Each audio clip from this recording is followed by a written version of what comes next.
Hi friends, it's Taylor. Welcome back to the channel where we talk about all things financial self-care.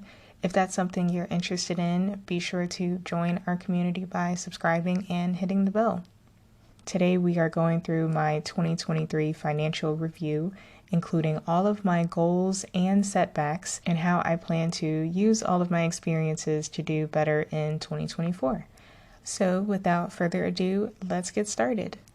First, I wanted to talk about my goals and achievements. So in April, I finally moved out of my family's house, and I've touched on this a little bit before, but in short, living with my family was just not a good environment for me. And based on a lot of things that were going on within my family, I had to leave anyways, but I see that as an achievement because it was something that I was trying to do for a while and I finally did it. And in May, I adopted my cat Coda. I recently did a video talking about how I adopted him and how much it cost, so I'll leave that linked below if you want to check out his story. In July, which was 3 months later after my first move, I had to move again, so that was definitely super stressful, but thankfully the move went pretty smooth. In September, I saved up my first ever $1,000 emergency fund. I do plan to technically have way more than that in my emergency fund, but this was a milestone for me because I've never saved that much before. In November, I set up my first sinking funds, which was also new because I was used to just living paycheck to paycheck and always saving up for one particular thing. But now that I have a couple of months to relax a little bit and I have a lot of expenses coming out between January and March, I decided to start preparing for those early. And lastly, in December, I finally got my driver's license. This is not necessarily a financial milestone or anything, but I just wanted to put it on here because I think I've been trying to get my driver's license for almost 10 years now, and just because of life, I never was able to get it.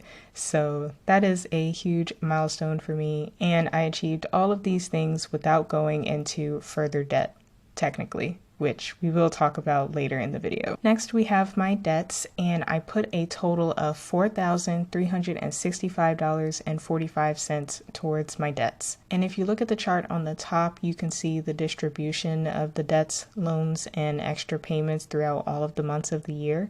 You'll see that November was the month that I put the most money towards my debt for the entire year. And the bulk of that was the extra debt payment that I made to completely pay off Affirm. I was set to continue paying that until May of this year, but I realized that by paying it off early, I could save myself on some interest. I had the funds, especially since I wasn't going to be moving as planned, and I wanted to finish 2023 by paying off a huge chunk of debt, so that's why I made that decision. The chart on the bottom is the distribution by merchant, so you can see that most of the debt went towards Affirm, and I did completely pay that off, which was super exciting because Affirm was the only one charging me interest. Below that, you'll see the DP debt, which is something I also paid off completely last year, so that is 2 out of 5 debts completely paid off. Now we are going to head over into my savings breakdown. So by the end of 2023, I saved $3,502.01, which was 9.5% of my total income. All of these savings here do include the interest that I earned on the account. The chart on the bottom shows my cash flow, aka my income minus my expenses, as a monthly breakdown throughout the year, but you'll see that it says my total savings or my net income was $3,505.44. This number is actually incorrect. Some of these screenshots that I'm using are from Monarch's Reports tab, which is still in beta, so it does have a couple of bugs and things like that, but I thought that the visuals here would be helpful, so if you see any numbers that don't match up, that could be why. Next, we're going to look at my income breakdown. So the total amount of money that I made in 2023 was $36,715.59. As for my paychecks, this is post-tax and post-deductions, and that was $32,314.21. Obviously, that is where most of my money came from, but I did have some other income that came up throughout the year, such as getting some reimbursements back. I also got some money from my business, but keep in mind this is mainly after I stopped doing design work. I also got about $1,000 in gifts and or loans for people paying me back, about $400 in other income, and this is just extremely miscellaneous income throughout the year, such as when I sold something and got some money for it. And lastly, I earned $54.24 from my high yield savings accounts.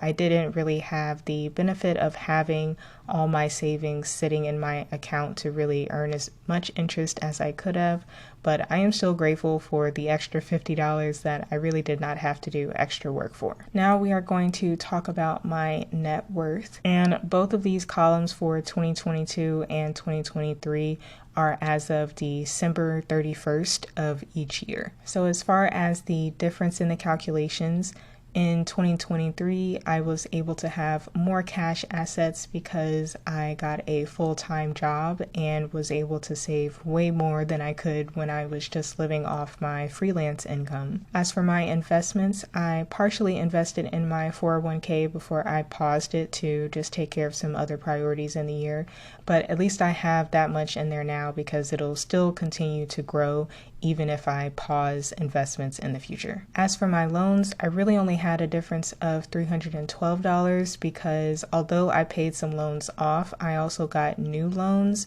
so the difference there is not too much. And then for my debts, it's pretty much the same thing. I paid off a lot of debts, but then I also gained a really big one, which was my family getting us into some debt, which I will talk about later in the video. So overall, my net worth went down about $9,000, which I'm not gonna lie, it's kind of depressing to see my net worth go down because I feel like I did everything I could to manage my money really well, and I'm still having to literally pay for other people's decisions. But at this point, I am just trying to focus on how I can get out of this situation as quickly as possible, so that way any other decisions that I make with my money will be for things that I am actually responsible for and that are part of me growing in my financial journey. And now we are going to do the complete breakdown of all of my spending. So as I said before, I made a total of $36,715.59. And the guideline that I try to roughly follow is the 50-30-20 budget, which says that 50% should go to your needs, 30% to your wants, and 20% to your savings. But I do have a little bit of a variation of this, so I decided to break it down here on the left, and I'll go through those percentages now. So for my needs, things that are just absolutely necessary to my survival, I spent $16,181.66. And then for other, this includes my moving expenses to emergency trips to see my grandmother. And I think there's a few other miscellaneous expenses, but those are still all very necessary. So combined, I spent 61.6% on my needs.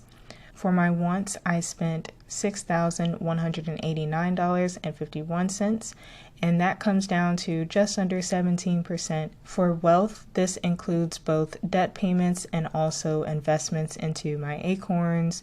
That was $4,427.45. And then for savings, as I said before, that was $3,502.01. And together my wealth and savings got me 21.5%. So overall, I was pretty on track with my savings and debts percentages. I spent a little bit more on my needs and a little bit less in my wants, so it balanced out. And now we are going to talk about my priorities for 2024. I really only have two big priorities that I want to focus on this year. The first priority is to pay off the family rent debt balance situation.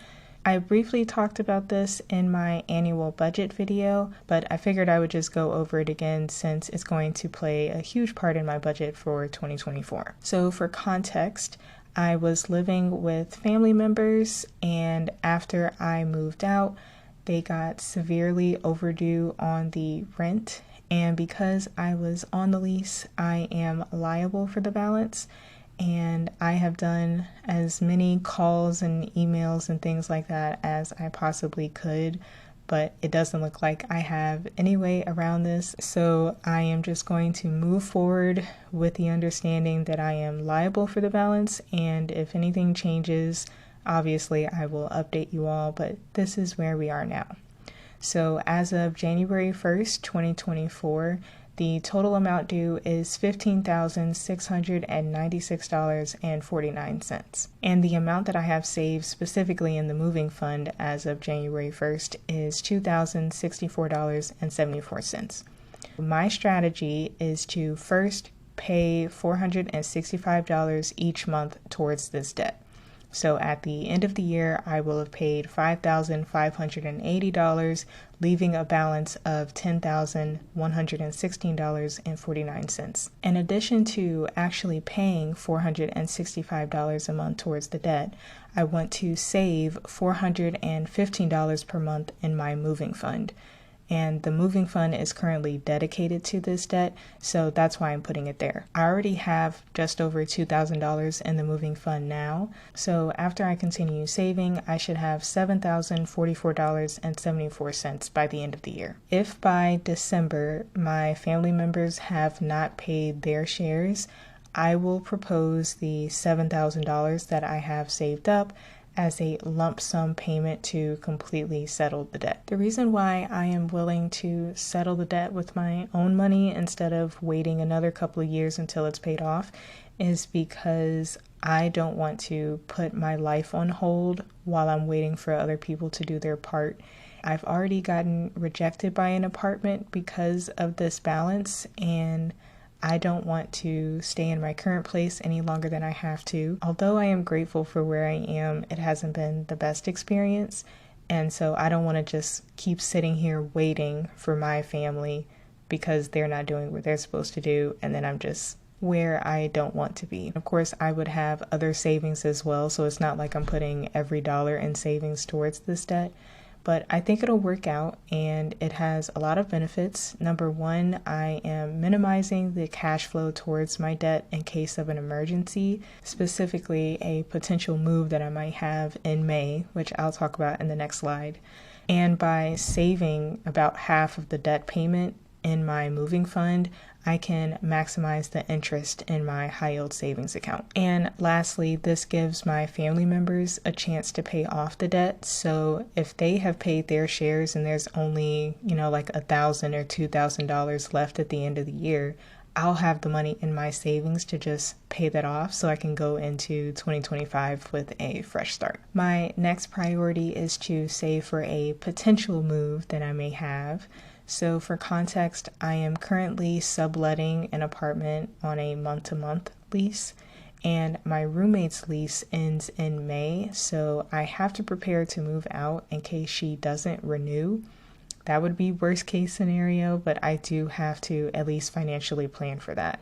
So I'm going to take the $415 that I'll be putting into the moving fund anyways, and I will just use that to move out if necessary. So by May, I will have $4,139.74 saved specifically in the moving fund, and I should also have at least $1,700 in my other emergency funds if I absolutely need to use it. So I should have a total of $5,839.74 of emergency money if, worst case scenario, I did actually have to move out. And the benefits of this, of course, is that I can use these next 5 months to save instead of moving out early.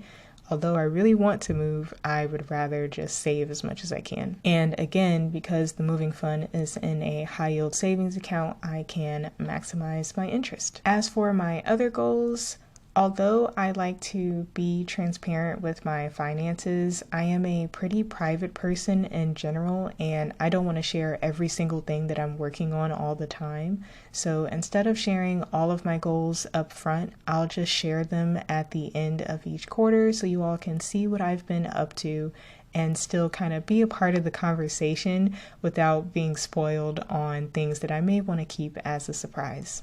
But that is it for today's video. I hope you all enjoyed seeing a sort of disappointing financial review, but I wanted to share a realistic take of what happens when life gives you lemons. Either way, I'm still excited to pursue my goals this year and share my progress with you all. So if you want to stay tuned to my financial journey, be sure to subscribe and hit the bell so you get notifications on all the progress I'm making. And be sure to share your own goals in the comments below. Thank you so much for watching, and I'll see you in the next one.